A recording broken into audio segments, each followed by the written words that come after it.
உதயநிதிக்கு கனிமொழி செக், வெடித்தது உட்கட்சி மோதல். போர்க்கொடி தூக்கும் 20 மாஜி அமைச்சர்கள். நடந்து முடிந்த சட்டசபை தேர்தலில் திமுக படுதோல்வி அடைந்தது தொடர்ந்து திமுகவில் உட்கட்சியை மறுசீரமைப்பு செய்ததற்கான முயற்சியில் திமுக தலைமை இறங்கியிருக்கிறது. இது தொடர்பாக சமீபத்தில் மு.க.ஸ்டாலின் தலைமையில் உயர்மட்ட குழு கூட்டம் நடைபெற்றிருக்கிறது.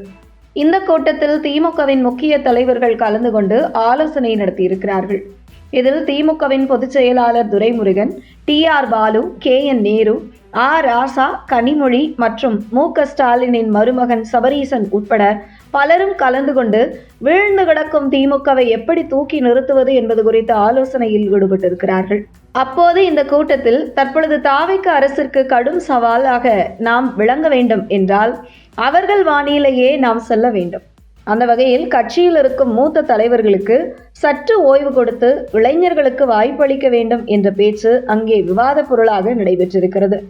அந்த வகையில் தமிழகம் முழுவதும் 2 சட்டமன்றத்துக்கு 1 மாவட்ட செயலாளர் என மொத்தம் 117 மாவட்ட செயலாளர்களை நியமனம் செய்வது தொடர்பான ஆலோசனையும் நடந்திருக்கிறது. இதற்கு பெரிதாக உயர்மட்ட குழுவில் எந்த ஒரு எதிர்ப்பும் இல்லை என்று கூறப்படுகிறது.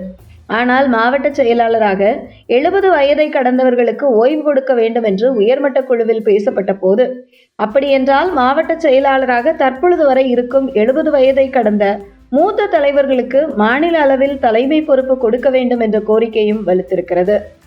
அதேபோன்று தொடர்ந்து 3 முறை ஒரே பதவியில் இருப்பவர்கள் அந்த பதவியில் இருந்து மாற்றம் செய்ய வேண்டும் என்றும், அதற்கு அடுத்ததாக ஒன்றிய மற்றும் பேரூர் கழகத்தைச் சேர்ந்தவர்கள் 60 வயதுக்கு மேற்பட்டவர்களை மாற்ற வேண்டும் என்றும் அந்த உயர்மட்ட குழுவில் பேசி முடிவெடுக்கப்பட்டிருக்கிறது.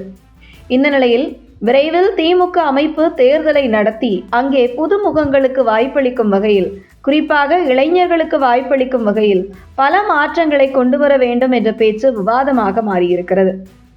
அதே நேரத்தில் தற்போது இளைஞரணி தலைவராக இருக்கும் உதயநிதி ஸ்டாலினுக்கு செயல் தலைவராக பதவி வழங்க வேண்டும் என்றும், உதயநிதி ஸ்டாலினை முன்னிலைப்படுத்தி இனி விஜய்க்கு எதிராக அரசியல் செய்ய வேண்டும் என்று முடிவு செய்த போது இதற்கு கனிமொழி தரப்பில் ஆட்சேபனை எழுந்ததாக கூறப்படுகிறது. இந்த நிலையில் உதயநிதி ஸ்டாலின் விவகாரத்தில் கனிமொழியை ஆஃப் செய்வதற்காக கனிமொழிக்கும் அடுத்த கட்டத்திற்கு கொண்டு செல்லும் வகையில் முக்கிய பொறுப்பு மாற்றிக் கொடுக்கப்படும் என்று உறுதியளிக்கப்படுவதாக கூறப்படுகிறது. இந்த நிலையில் உதயநிதி ஸ்டாலின் செயல் தலைவராக வருவதற்கு கனிமொழி தரப்பில் கடும் எதிர்ப்பு இருக்கும் நிலையில் தனக்கு பொதுச் செயலாளர் அல்லது பொருளாளர் பதவி கிடைத்தால் மட்டுமே உதயநிதி ஸ்டாலினை செயல் தலைவராக ஏற்றுக்கொள்ள முடியும் என்று கனிமொழி தன்னுடைய நிலைப்பாட்டை கூட்ட முடிந்த பின்பு திமுக தலைவரின் கவனத்திற்கு தன்னுடைய தரப்பு மூலம் கொண்டு சென்றுள்ளதாக கூறப்படுகிறது. அதே நேரத்தில் உயர்மட்ட குழுவில் எடுக்கப்பட்ட இந்த முடிவுக்கு கிட்டத்தட்ட 20க்கும் மேற்பட்ட மாஜி திமுக அமைச்சர்கள் போர்க்கொடி தூக்கியிருப்பதாகவும் தகவல் வெளியாகியுள்ளது.